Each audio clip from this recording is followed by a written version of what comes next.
Magandang araw po. Welcome po ulit dito sa ating programa, Linawin Natin. Baka hindi pa po kayo nakakapag-subscribe sa channel natin, mag-subscribe na po kayo, Sir Boye TV. Marahil napapansin ninyo, lalo na sa mga regular po na nakakapanood ng ating programa, bakit lagi si Congressman Marcoleta ang laman ng content natin.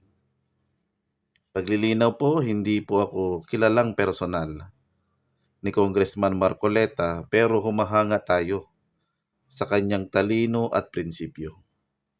Napanood ko po yung interview sa kanya sa GTV, Double BTV, sa segment nila na Ikaw na ba? Natanong si Congressman Dante kung paano ba pabababain ang presyo ng bigas.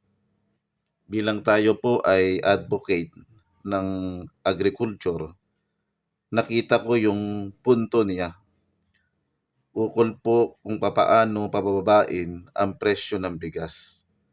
Panoorin at pakinggan natin yung kanyang paliwanag. Sa bigas, so paano ba natin mapapababa ang presyo ng bigas immediately? Congressman, kasi marami nagsasabi, ganito dapat gawin, kaya lang mga long term po yun eh. Immediate kasi mahirap yun eh. Yung immediate kasi, palliative lang yun. Ang nangyari kasi, importation. Pero tingnan mo naman, inalis na sa NHA ang pag-import. NFA, sir. NFA ang pag-import. Binigay na lang dun sa, importer. Kaya lang ang importer, andyan na yung mga sindikato. So kung minsan mag-import sila, yung itatago nila. Yung mga, kailangan talagang nabantayan mo eh. Oo, may batas tayo dyan, Congressman, yung Anti-Agricultural Smuggling Act. Economic sabotage sa Economic sabotage yun. Pag ka, nag-profiteering ka. May kulang pa ba ron? O kailangan pag kayo nahalal sa Senado, may gagawin kayo doon? Alam mo yung mga ganun, palliatives lahat yun eh. Ang importante kasi, ma-restructure natin ang ating agriculture. Oo.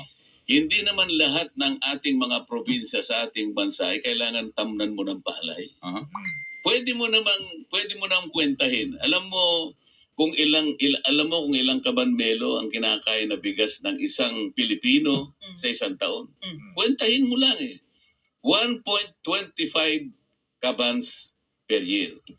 O i-multiply mo ngayon, bago multiply sa 116 million Filipinos, tanggalin mo yung hindi kumakain ng bigas. Saka yung nasasayang. Merong kumakain lang ng kasaba. No rice diet.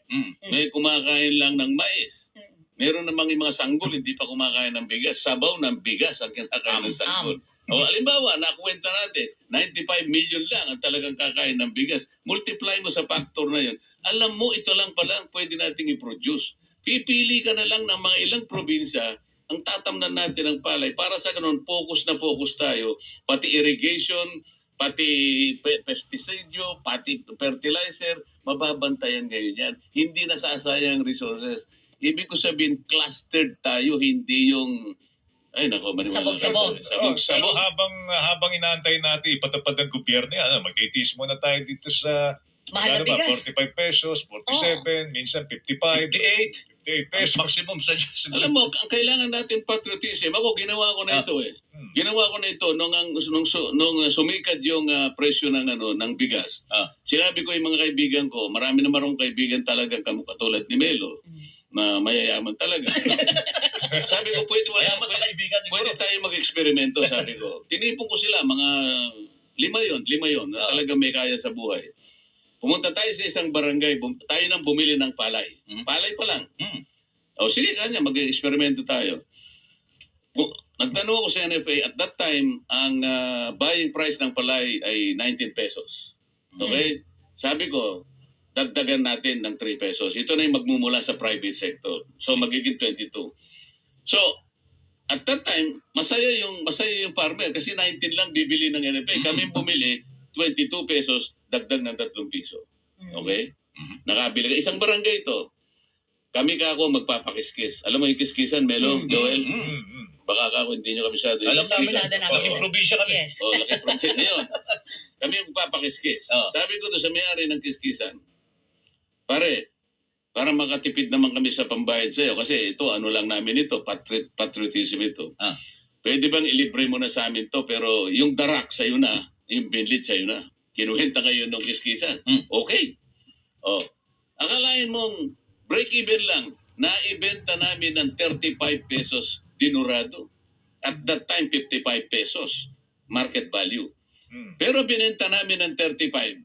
Alam mo, 10 minutes lang naubos yung isang truck. Inano namin, ang package namin 5 kilos per pack. Mga mahihirap na tao, luminya. May pera silang pambili. At 35, nakatipid sila ng 100 piso. Bakit? 5 kilo 20 pesos.